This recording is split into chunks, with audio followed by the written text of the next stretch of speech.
নমস্কার বন্ধুরা, আমার YouTube channel sweet Sunlight for busy life এবং আমার ফেসবুক পেজ মন কেমনের আলো এবং অয়না ব্যানার্জিতে আপনাদের সকলকে স্বাগত জানিয়ে আমি আজকে একটি পরাঠার রেসিপি আপনাদের সাথে শেয়ার করতে চলেছি। সেটি হলো স্প্রিং অনিয়ন বা পেঁয়াজ কলি বা পেঁয়াজ শাকের পরোটা। এটি বানানোর জন্য আমি প্রথমে 4টে পেঁয়াজ গাছকে ছোটো ছোটো করে কুচিয়ে নিয়েছিলাম, একটা কাঁচা লঙ্কাকে ছোটো ছোটো করে কুচিয়ে নিয়েছিলাম, 1 চামচ আদাকে কুড়ে নিয়েছিলাম, আপনারা চাইলে কুচি করে নিতে পারেন, এবং এর সাথে আমি 1 চামচ গোটা জোয়ান, 1/2 চামচ জিরে গুঁড়ো, 1/2 চামচের থেকে সামান্য কম হলুদ গুঁড়ো, 1/2 চামচ চিনি, পরিমাণ মতো নুন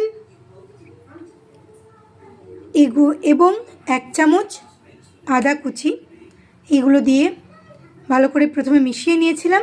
এর সাথে পরিমাণ মতো আটা দিয়ে একটু টাইটভাবে ডো বানিয়ে নিয়েছিলাম। এর থেকে লেচি কেটে এইভাবে পরোটাগুলোকে প্রথমে বেলে নিয়ে তারপরে প্রথমে আমি মিডিয়াম আঁচে সেঁকে নিয়েছিলাম পরোটাগুলোকে। এরপরে আমি ঘরের তৈরি, আমার বাড়ির তৈরি গাওয়া ঘি দিয়ে পরোটাগুলোকে সেঁকে নিয়েছি। রেডি।